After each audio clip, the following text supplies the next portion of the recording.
दोस्तों नमस्कार, ये है मार्गदर्शन फॉर सिविल सर्विसेज। मैं अनुराग चौधरी। दोस्तों घटना चक्र सामान्य अध्ययन पूर्वावलोकन श्रृंखला में प्रस्तुत है। सामान्य विज्ञान के अंतर्गत रसायन विज्ञान से संबंधित महत्वपूर्ण प्रश्नों का रिवीजन। इसमें हम बहुलक यानी पॉलीमर से संबंधित महत्वपूर्ण प्रश्नों को रिवाइज करेंगे जो विभिन्न प्रतियोगी परीक्षाओं के प्रीवियस ईयर्स पेपर्स में पूछे गए हैं। तो आइए शुरू करते हैं आज का वीडियो। सामान्य अध्ययन पूर्वावलोकन के अंतर्गत रसायन विज्ञान से संबंधित महत्वपूर्ण प्रश्नों का रिवीजन। दोस्तों प्रश्नों पर आने से पहले आइए जान लेते हैं बहुलक क्या होते हैं। दोस्तों बहुलक चार मुख्य उद्योगों जैसे प्लास्टिक, प्रत्यास्थ बहुलक, रेशों और पेंट और वार्निश के लिए मुख्य आधार हैं। स्रोत के आधार पर बहुलक तीन प्रकार के होते हैं: प्राकृतिक बहुलक, अर्ध संश्लेषित बहुलक और संश्लेषित बहुलक। प्राकृतिक बहुलक पादपों और जंतुओं में पाए जाते हैं जैसे प्रोटीन, सेलुलोज, स्टार्च और रबर। अर्ध संश्लेषित बहुलक सेलुलोज व्युत्पन्न जैसे सेलुलोज एसीटेट, रेयान और सेलुलोज नाइट्रेट इसके कुछ उदाहरण हैं। संश्लेषित बहुलक में विभिन्न प्रकार के संश्लेषित बहुलक हैं जैसे प्लास्टिक, पॉलीथीन, नायलॉन और संश्लेषित रबर यानी ब्यूना एस।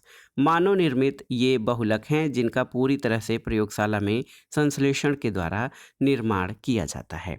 आइए अब प्रश्नों पर आ जाते हैं। बहुलक से संबंधित महत्वपूर्ण प्रश्न। पहला प्रश्न है दोस्तों, प्राकृतिक रबर निम्नलिखित में से किस एक का बहुलक है? ऑप्शन है आपके ब्यूटाडाइन, एथिलीन, आइसोप्रीन या स्टाइरिन। तो सही उत्तर है आइसोप्रीन, ऑप्शन सी। दोस्तों बहुलकीकरण वह प्रक्रिया है जिसमें एक ही प्रकार के एक से अधिक अणु आपस में मिलकर कोई अधिक अणुभार वाला एक बड़ा अणु बनाते हैं और बहुलकीकरण में भाग लेने वाले अणुओं का जो है इनको एकलक उत्पाद को बहुलक कहा जाता है। प्राकृतिक रबर आइसोप्रीन का बहुलक है। आइसोप्रीन एक कार्बनिक पदार्थ है जिसका सूत्र CH2 bond C, CH3 CH bond CH2 होता है। यही प्रश्न देखिए दोबारा पूछा गया है कि प्राकृतिक रबर किसका बहुलक है, आपको बताना है। तो उत्तर है प्राकृतिक रबर आइसोप्रीन का बहुलक है। अगला प्रश्न है, निम्नांकित में से कौन एक प्राकृतिक बहुलक नहीं है, आपको बताना है। ऊन, रेशम, चमड़ा और नायलॉन। तो सही उत्तर नायलॉन हो जाएगा।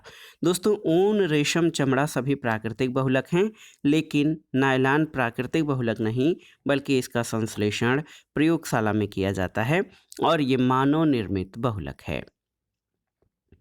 अगला प्रश्न है, निम्नलिखित में से कौन सा एक पदार्थ प्राकृतिक बहुलक है, आपको बताना है।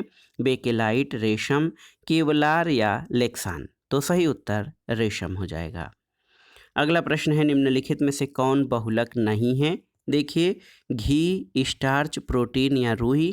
तो सही उत्तर है घी। दोस्तों घी बहुलक नहीं है जबकि स्टार्च, प्रोटीन और कपास ये सभी बहुलक हैं। अगला प्रश्न है, सेलुलोज और स्टार्च दोनों होते हैं क्या? Plus minus glucose, minus minus fructose, उपरोक्त ए और बी दोनों या फिर प्लस माइनस गैलेक्टोज। तो पूछा गया है सेलुलोज और स्टार्च दोनों में होते हैं क्या? तो उत्तर है प्लस माइनस ग्लूकोज। दोस्तों सेलुलोज पृथ्वी पर सबसे अधिक पाया जाने वाला कार्बनिक यौगिक है यानी बायोपॉलीमर और पॉलीसेकेराइड होता है। इसका प्रत्येक अणु लगभग 10,000 से 15,000 ग्लूकोज अणुओं का बना अशाखित होमोपॉलीमर श्रृंखला के रूप में होता है। स्टार्च पादपों का संचयात्मक होमोपॉलीसेकेराइड अणु होता है। दोस्तों ये इसमें ग्लूकोज इकाइयों से बने दो प्रकार के होमोपॉलीसेकेराइड अणु होते हैं। 10 से 30% तक एमाइलेज के और 70 से 90% एमाइलोपेक्टिन के अणु होते हैं। अगला प्रश्न है, निम्नलिखित कार्बनिक पदार्थों में कौन सा प्रकृति में सर्वाधिक प्रचुरता में पाया जाता है? ऑप्शन है ग्लूकोज, सेलुलोज, फ्रक्टोज या फिर सुक्रोज। तो सही उत्तर सेलुलोज। दोस्तों सेलुलोज कार्बोहाइड्रेट का एक रूप है। प्रकृति में सर्वाधिक प्रचुरता में पाया जाने वाला कार्बनिक पदार्थ सेलुलोज है। ये एक पॉलीसैकेराइड होता है। इसका शुद्धतम प्राकृतिक रूप कपास है। अगला प्रश्न है, निम्न में से किस रासायनिक ग्रुप से सेलुलोज संबंधित है? शर्करा, प्रोटीन, लिपिड या न्यूक्लियक अम्ल। तो सही उत्तर है दोस्तों सेलुलोज शर्करा से संबंधित है। ऑप्शन ए आपका सही उत्तर है। अगला प्रश्न है, निम्नलिखित में से कौन सा एक गैर सेलुलोजी रेशे का उदाहरण है? ऑप्शन है आपके रेयान, लिनन, जूट या फिर नायलॉन। तो सही उत्तर नायलॉन। दोस्तों रेयान, कॉटन, सन, जूट, लिनन आदि सेलुलोज के बने होते हैं, जबकि नायलॉन, पॉलिस्टर आदि गैर सेलुलोजी रेशे के उदाहरण हैं। अगला प्रश्न है, निम्नलिखित में से गलत कथन का चयन करिए। तो इसमें आपको बताना है कौन सा गलत कथन है। पहले जान लेते हैं सही कथन के बारे में। कपास गर्मियों में कपड़े के रूप में उपयोग के लिए उपयुक्त है क्योंकि ये नमी को अवशोषित करता है। बिल्कुल सही है। सीडी बनाने के लिए पॉलीकार्बोनेट का प्रयोग किया जाता है। सही है। एक्रिलिक को कृत्रिम रेशम भी कहा जाता है क्योंकि ये कपास से तैयार होता है लेकिन रेशम की तरह चमकता है। ये आपका सही नहीं है। टेफ्लॉन का उपयोग नॉन स्टिक रसोई के सामान की कोटिंग के लिए किया जाता है। तो यहाँ पर ऑप्शन सी जो है ये गलत कथन है। दोस्तों आप जान लीजिए 19वीं शताब्दी के अंत में वैज्ञानिक एक ऐसे फाइबर की खोज में सफल हुए जिसमें रेशम की तरह गुण विद्यमान थे। इस फाइबर को लकड़ी के गूदे यानी वुड पल्प के रासायनिक उपचार द्वारा प्राप्त किया गया था। इस फाइबर को रेयान या कृत्रिम रेशम कहा जाता है। हालांकि रेयान एक प्राकृतिक स्रोत से प्राप्त किया गया है, फिर भी ये मानव निर्मित फाइबर है। एक्रिलिक फाइबर एक सिंथेटिक फाइबर है जो गुण में प्राकृतिक ऊन के लगभग समान होता है, इसलिए इसे कृत्रिम ऊन या आर्टिफिशियल ऊल भी कहा जाता है। अगला प्रश्न है, निम्नलिखित में से कौन सा बहुलक एक थर्मोप्लास्टिक नहीं है? ऑप्शन देखिए, टेफ्लॉन, नियोप्रीन, पॉलीस्टीरीन या पॉलीथीन। तो सही उत्तर है आपका नियोप्रीन, ऑप्शन बी। दोस्तों नियोप्रीन थर्मोप्लास्टिक नहीं है। नियोप्रीन क्लोरोप्रीन का उच्च बहुलक है। ये एक प्रकार का कृत्रिम रबर है। इसका उपयोग पाइप और बेल्ट आदि बनाने में किया जाता है। अगला प्रश्न है, निम्न में से कौन सा बहुलक जैव निम्नीकृत नहीं किया जा सकता? ऑप्शन है आपके सेलुलोज, स्टार्च, प्रोटीन या पीवीसी। तो सही उत्तर है पीवीसी यानी पॉलीवाइनिल क्लोराइड। दोस्तों आप जान लीजिए कि जैव अनिम्नीकृत बहुलक वे हैं जिनका विखंडन जैविक प्रक्रियाओं के द्वारा समय के साथ प्राकृतिक और पर्यावरण की दृष्टि से सुरक्षित तरीके से हो जाता है। सेलुलोज, स्टार्च और प्रोटीन जैव निम्नीकृत बहुलक हैं। पीवीसी जो है यानी पॉलीवाइनिल क्लोराइड ये जैव निम्नीकृत बहुलक नहीं है और ये जो है प्रकृति में काफ़ी लंबे समय तक ऐसे पड़ा रहता है। अगला प्रश्न है, निम्न में से किसका प्रयोग पॉलीथीन के संश्लेषण में किया जाता है? ऑप्शन है मीथेन, एथेन, प्रोपेन और ब्यूटीन। तो सही उत्तर है पॉलीथीन जो है एथिलीन के बहुलकीकरण द्वारा बनाया जाता है, इसलिए पॉलीथीन जो है एथिलीन का बहुलक है। अगला प्रश्न है, पॉलीथीन बनाने में किस गैस का उपयोग होता है? आपको बताना है। एथिलीन, कार्बन डाइऑक्साइड, नाइट्रोजन या कार्बन मोनोऑक्साइड। तो सही उत्तर है एथिलीन। पॉलीथीन बनाने में एथिलीन गैस का उपयोग होता है और आप जान लीजिए कि पॉलीथीन जो है ये एथिलीन का बहुलक है। अगला प्रश्न है, प्लास्टिक से कौन सी गैस उत्पन्न होती है? आपको बताना है। देखिए यहाँ पे पॉलीनाइट्रोजन, पॉलीहाइड्रोजन, पॉलीक्लोरीन या पॉलीएथिलीन। तो सही उत्तर क्या हो जाएगा? पॉलीएथिलीन गैस उत्पन्न होती है प्लास्टिक से, जो कि अत्यंत विषैली है। अगला प्रश्न है, पॉलीएथिलीन टेरेप्थलेट के संदर्भ में जिसके हमारे दैनिक जीवन में बहुत उपयोग है, निम्नलिखित कथनों पर विचार कीजिए। तो यहाँ पर आपको बताना है कि कौन सा सही है। तो आप देखिए, इसके तंतुओं को ऊन और कपास के तंतुओं के साथ उनके गुणधर्मों को प्रबलित करने के लिए मिश्रित किया जा सकता है। इससे बने पात्रों को किसी भी मादक पेय को रखने के लिए उपयोग किया जा सकता है। सही नहीं है। इससे बनी बोतलों का पुनर्चक्रण कर उनसे अन्य उत्पाद बनाए जा सकते हैं और इससे बनी वस्तुओं का भस्मीकरण द्वारा बिना ग्रीन हाउस गैस उत्सर्जन किए आसानी से निपटान किया जा सकता है। ये भी गलत है। तो इसमें सही कथन आपका 1 और 3 हो जाएगा पॉलीएथिलीन टेरेप्थलेट के बारे में।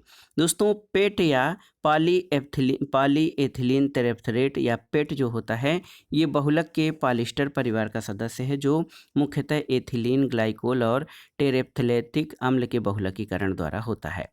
पेट फाइबर आप ऐसे बोलते हैं। पेट फाइबर सीट, फिल्म और पेय पदार्थों के कंटेनर के लिए प्रयोग होने वाला एक लचीला पदार्थ है। पेट जो है 100% रिसाइक्लेबल पदार्थ है और व्यावसायिक रूप से पेट का पुनर्चक्रण, धावन, पुनर्गलन रासायनिक रूप से इसके संघटक पदार्थों में विघटित करके किया जाता है। और पेट फाइबर को कभी कभी प्राकृतिक फाइबर जैसे ऊन और कपास के साथ मिश्रित किया जाता है, जिससे उनके गुणधर्मों को प्रबलित किया जा सके। पेट से बने पात्रों का किसी भी मादक पेय को रखने के लिए उपयोग नहीं किया जा सकता, क्योंकि ऐसी आशंका है कि ये प्लास्टिक पदार्थ विलेय होता है और संग्रहित एल्कोहल में स्थानांतरित हो जाता है, जो उपभोक्ताओं के स्वास्थ्य को नुकसान पहुंचा सकता है। इसी आशंका के दृष्टिगत महाराष्ट्र सरकार द्वारा पेट बोतलों में मादक पेय की बिक्री को प्रतिबंधित किया गया है। इस प्रकार पेट से बनी वस्तुओं के भस्मीकरण से बड़ी मात्रा में ग्रीन हाउस और विषैली गैसों का उत्सर्जन होता है। अगले प्रश्न पर आते हैं दोस्तों। महत्वपूर्ण प्रश्न है, निम्नलिखित में से कौन सा बहुलक बुलेट प्रूफ वस्त्र बनाने में उपयोग किया जाता है? ऑप्शन है बेकेलाइट, पॉलीएमाइड, टेफ्लॉन या पॉलीयूरेथीन। तो सही उत्तर है पॉलीएमाइड। दोस्तों, बुलेट प्रूफ जैकेट के निर्माण में पॉलीपैराफिलीन टेरेप्थोलोमाइड यानी पॉलीएमाइड नामक बहुलक का प्रयोग होता है। ये एक सिंथेटिक फाइबर है। इसका ब्रांड नाम केवलर होता है। अगला प्रश्न है, बुलेट प्रूफ जैकेट के निर्माण में किस बहुलक पदार्थ का प्रयोग किया जाता है? तो आप जानते हैं केवलर। ऑप्शन सी आपका सही उत्तर है। बुलेट प्रूफ जैकेट के निर्माण में केवलर नामक बहुलक का प्रयोग होता है। केवलर एक सिंथेटिक फाइबर है। ये पॉलीपैराफिनेलिन और टेरेप्थलोमाइड जो है इसका ट्रेडमार्क नाम है पॉलीपैराफिनेल टेरेप्थोलेमाइड। अगला प्रश्न है, बुलेट प्रूफ पदार्थ बनाने के लिए कौन सा बहुलक प्रयुक्त होता है? तो आप जानते भी हैं दोस्तों, ये है पॉलीएमाइड। पॉलीएमाइड का प्रयोग बुलेट प्रूफ जैकेट बनाने के लिए किया जाता है। अगला प्रश्न है, निम्नलिखित में से कौन सा बहुलक बुलेट प्रूफ खिड़की बनाने में उपयोग किया जाता है? ऑप्शन देखिए, पॉलीकार्बोनेट, पॉलीयूरीथेन, पॉलीस्टीरीन या फिर पॉलीएमाइड। तो सही उत्तर है पॉलीकार्बोनेट। दोस्तों, बुलेट प्रूफ खिड़की के निर्माण में पॉलीकार्बोनेट नामक बहुलक का प्रयोग किया जाता है। अगला प्रश्न है, निम्नांकित में से कौन एक बुलेट प्रूफ जैकेट बनाने में प्रयोग किया जाता है? रेशेदार कांच, गन मेटल, शीशा या लेमिनेटेड कांच। तो सही उत्तर है लेमिनेटेड कांच।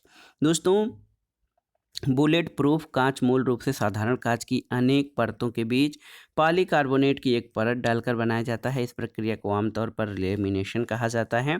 इस लेमिनेटेड कांच का बुलेट प्रूफ जैकेट निर्माण में प्रयोग हो सकता है। अगला प्रश्न है, निम्नलिखित में से किन बहुलकों का उपयोग बुलेट प्रूफ वस्तुओं के बनाने में किया जाता है? ऑप्शन देखिए, केवलर, ग्लिप्टाल और लेक्सान। तो सही उत्तर देखिए केवलर और लेक्सान। 1 और 3 आपके सही उत्तर हैं।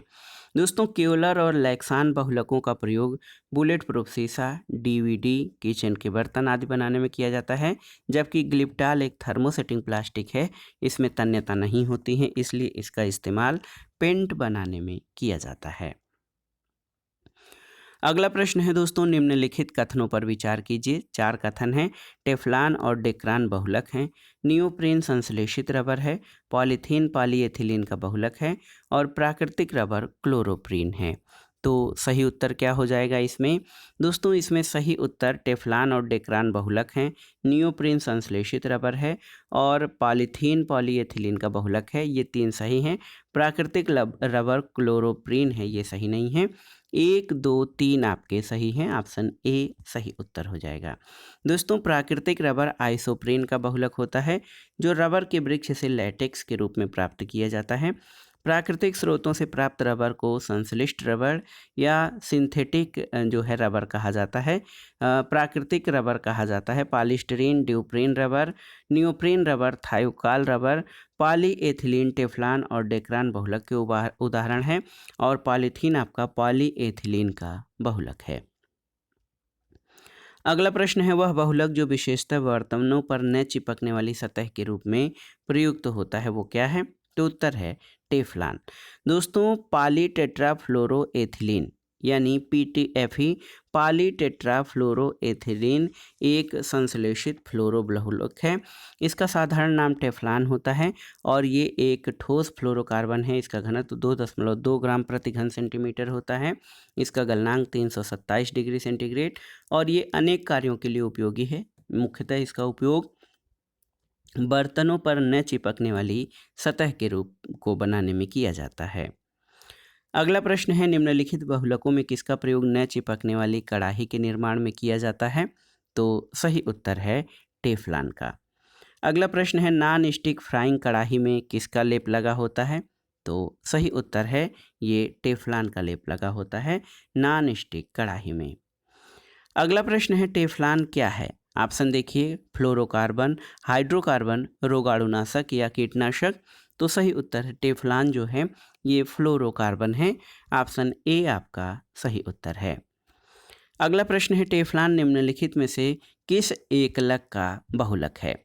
तो सही उत्तर क्या हो जाएगा? ये टेट्राफ्लोरोएथिलीन। तो देखिए, पॉलीटेट्राफ्लोरोएथिलीन को टेफ्लॉन कहा जाता है। ये टेट्राफ्लोरोएथिलीन का बहुलक है। अगला प्रश्न है दोस्तों, टेफ्लॉन का सामान्य नाम क्या है? आपको बताना है।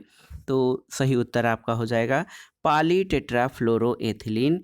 ये जो है टेफ्लॉन का जो है रासायनिक नाम है एक तरह से, और उसको साधारण भाषा में टेफ्लॉन कहा जाता है। अगला प्रश्न है, महत्वपूर्ण है, निम्नलिखित में से कौन सा एक पॉलीमर नहीं है? आपको बताना है। नायलॉन, टेफ्लॉन, कैप्रोलेक्टम या पॉलीस्टीरीन। तो सही उत्तर है कैप्रोलेक्टम। दोस्तों, कैप्रोलेक्टम एक कार्बनिक यौगिक है। इसका सूत्र CH2 का जो है होल 5 और CONH होता है। ये नायलॉन के लिए कच्चे माल के रूप में प्रयुक्त किया जाता है। अगला प्रश्न है, निम्नलिखित में से कौन सा कृत्रिम पदार्थ नहीं है? आपको बताना है। देखिए, फाइब्रोइन, लेक्सान, नियोप्रीन या टेफ्लॉन। तो सही उत्तर है फाइब्रोइन। दोस्तों, फाइब्रोइन एक प्राकृतिक पदार्थ है। ये अविलेय प्रोटीन है जो कि रेशम तंतु या सिल्क फाइबर के घटक होते हैं। अगला प्रश्न है, बिस्फिनॉल यानी ABPA जो चिंता का कारण है, निम्नलिखित में से किस प्रकार के प्लास्टिक उत्पादन में एक संरचनात्मक मुख्य घटक है? ऑप्शन है, निम्न घनत्व वाले पॉलीएथिलीन, पॉलीकार्बोनेट, पॉलीएथिलीन टेरेप्थलेट और पॉलीविनाइल क्लोराइड। तो सही उत्तर पॉलीकार्बोनेट। ऑप्शन बी आपका सही उत्तर है। दोस्तों, बिस्फिनॉल या ABPA एक ऐसा औद्योगिक रसायन है जो सामान्यतः उपभोक्ता प्लास्टिक के रूप में प्रयुक्त किया जाता है। ये विशेष रूप से पॉलीकार्बोनेट प्लास्टिक वस्तुओं जैसे सनग्लासेज, रीयूजेबल बॉटल आदि में प्रयुक्त होता है। प्लास्टिक खाद्य कंटेनर इत्यादि में प्रयोग किए जाने वाला यह रसायन हृदय रोग का भी कारण बन सकता है। अगले प्रश्न पर आते हैं कि बिस्फेनॉल A क्या है? आपको बताना है। तो सही उत्तर है खाद्य संवेष्टन सामग्री के विकास के लिए प्रयोग में लाया जाने वाला रसायन है बिस्फेनॉल। दोस्तों, ABPA या बिस्फेनॉल जो है ये औद्योगिक रसायन है जो मुख्यतः पॉलीकार्बोनेट नामक कठोर और पारदर्शी प्लास्टिक के निर्माण में प्रयुक्त होता है। पॉलीकार्बोनेट का प्रयोग पुनर्प्रयोग में आने वाली पानी और दूध की बोतलों और अन्य उपभोक्ता उत्पादों के निर्माण में किया जाता है। बिस्फेनॉल इपोक्सी रेसिन्स में भी होता है जो खाद्य और पेयों के धातु के डिब्बों के अंदर सुरक्षा लेप के रूप में प्रयोग किया जाता है। अगला प्रश्न है, निम्नलिखित में से किसके निर्माण में फिनाल का प्रयोग किया जाता है? PVC, नायलॉन, पॉलीस्टीरीन और बेकेलाइट। तो सही उत्तर क्या हो जाएगा? बेकेलाइट। दोस्तों, 1907 में लियो बेकलैंड ने फिनाल और फॉर्मेल्डिहाइड की अभिक्रिया के फलस्वरूप बेकेलाइट का निर्माण किया था। अगला प्रश्न और बहुलक से संबंधित महत्वपूर्ण प्रश्नों का ये लास्ट क्वेश्चन है कि बेकेलाइट निम्नलिखित में से किसके संघनन से बनता है? तो उत्तर है फिनाल और फॉर्मेल्डिहाइड के। दोस्तों, याद रखिएगा, बेकेलाइट एक आरंभिक प्लास्टिक है। इसका रासायनिक नाम पॉलीऑक्सीबेंजाइल मेथिलीन ग्लाइको एनहाइड्राइड है। ये थर्मोसेटिंग फिनाल फॉर्मेल्डिहाइड रेजन होता है जो फिनाल और फॉर्मेल्डिहाइड के संघनन प्रक्रिया के फलस्वरूप बनता है। और इसकी खोज 1907 से 1909 के मध्य बेल्जियम के रसायनज्ञ लियो बैकलैंड के द्वारा किया गया था। तो दोस्तों ये था आज का वीडियो और इसमें आपने रसायन विज्ञान के अंतर्गत बहुलक यानी पॉलीमर से संबंधित महत्वपूर्ण प्रश्नों को रिवाइज किया जो प्रीवियस ईयर्स में पूछे गए हैं। और ये प्रश्न आप याद रखिएगा, आगामी परीक्षाओं के लिए भी अति संभावित और महत्वपूर्ण है। आप इन प्रश्नों को तैयार कर लीजिएगा। वीडियो आपको कैसा लगा हमें कमेंट बॉक्स में ज़रूर बताइएगा। वीडियो को लाइक करें, शेयर करें और इस चैनल मार्गदर्शन फॉर सिविल सर्विसेज को सब्सक्राइब करें। वीडियो देखने के लिए धन्यवाद दोस्तों। नमस्कार।